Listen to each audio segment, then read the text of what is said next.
স্বপ্ন যাবে বাড়ি আমার এই স্লোগানকে সামনে রেখে সাল 1997 26 মার্চে বাংলাদেশে যাত্রা শুরু করে গ্রামীণফোন। গ্রামীণফোনের শুরুটা ছিল অনেকটাই স্বপ্নের মতো, আর তাই বর্তমান 2024-এ এসে তাদের গ্রাহক সংখ্যা দাঁড়িয়েছে 8,21,40,000-এ, যা বর্তমান জনসংখ্যার প্রায় অর্ধেক। তবে দিন যত এগিয়ে যাচ্ছে গ্রামীণফোন আমাদেরকে ততই জিম্মি করে রাখছে। সোশ্যাল মিডিয়াতে উঠছে বয়কটের ডাক, কিন্তু বড় ধরনের কোনো পরিবর্তন আসছে না। সাল 2023 ততদিনে গ্রামীণফোনের ক্রাচ কার্ডের দাম হয়েছে 29 টাকা।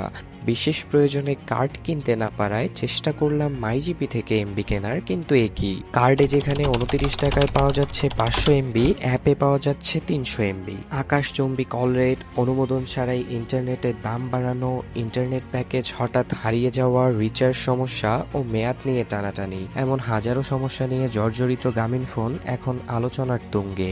বয়কটের ডাক তো মাঝে মাঝেই উঠছে, তাহলে কোনো কাজ হচ্ছে না কেন? গ্রামীণফোনের বিপক্ষে এই বয়কটের ডাক কি আসলেই কোনো কাজের? আসুন বিস্তারিত জানি। বিস্তারিত জানার আগে আপনাদেরকে একটা গল্প বলি। বিশেষ প্রয়োজনে গ্রামের প্রত্যন্ত অঞ্চলে যাচ্ছিলাম ট্রেনে করে, হঠাৎ করেই পুরো ট্রেনে হট্টগোল শুরু হয়ে গেল।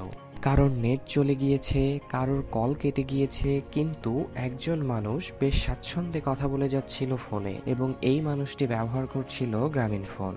সাম্প্রতিক সময়ে মধ্যপ্রাচ্য সহ বাংলাদেশেও কিছু পশ্চিমা পণ্য বয়কটের ডাক উঠেছে। শুরুটা হয় কোকাকোলা এবং পেপসি দ্বারা। এত বড় বড় কোম্পানি সোশ্যাল মিডিয়াতে ডাকা বয়কটের প্রভাব আদৌ কি পড়বে তাদের উপরে? অথচ কিছুদিন পরেই বয়কটের মুখে বিক্রি কমে যায় এসব বড় বড় কোম্পানির পণ্যের। লোকসানের মুখে পড়ে বড় বড় কোম্পানিগুলো। এখন প্রশ্ন ওঠা স্বাভাবিক, দেশের মাটিতে বিদেশি পণ্যের বয়কটের প্রভাব পড়লেও গ্রামীণফোনের বেলায় কিছু হচ্ছে না কেন? সত্যি বলতে গেলে বিদেশি পণ্যের ব্যবহার বর্জন দেশের মানুষ যেভাবে সাড়া জুগিয়েছে, গ্রামীণফোনের বেলায় তা করতে পারেনি। কারণ কোকাকোলা ও পেপসি বর্জনের ক্ষেত্রে এদের পরিবর্তন হিসেবে দেশের মানুষ বেছে নিয়েছিল দেশের উৎপাদিত মোজোকে, অর্থাৎ বিদেশি পণ্যের ব্যবহার বর্জনের ক্ষেত্রে দেশীয় পণ্য মোজো পরিবর্ধক দ্রব্য হিসেবে কাজ করেছে। কিন্তু গ্রামীণফোনের পরিবর্ধক কি হতে পারে? অন্যান্য টেলিকম কোম্পানিগুলো যেখানে একটা সার্ভিস দিতে গিয়ে আরেকটাই হিমশিম খাচ্ছে, গ্রামীণফোন সেখানে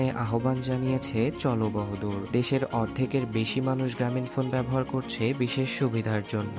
একটু আগে একটা ট্রেনের গল্প বলেছিলাম, মনে আছে? সেই ট্রেনের ফাঁদে পড়েই বেশিরভাগ মানুষ ব্যবহার করছে গ্রামীণফোন। দেশের একটা অংশ যদি গ্রামীণফোনকে বয়কট করে বসে, তবে দেশের অপর প্রান্তের অপর অংশ হয়তো জানেই না বয়কট কি বা কেন বয়কট করতে হবে।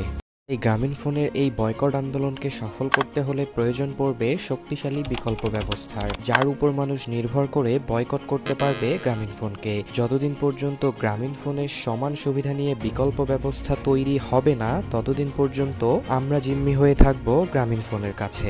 ধন্যবাদ সবাইকে আমাদের ভিডিওটি এতক্ষণ ধরে দেখার জন্য।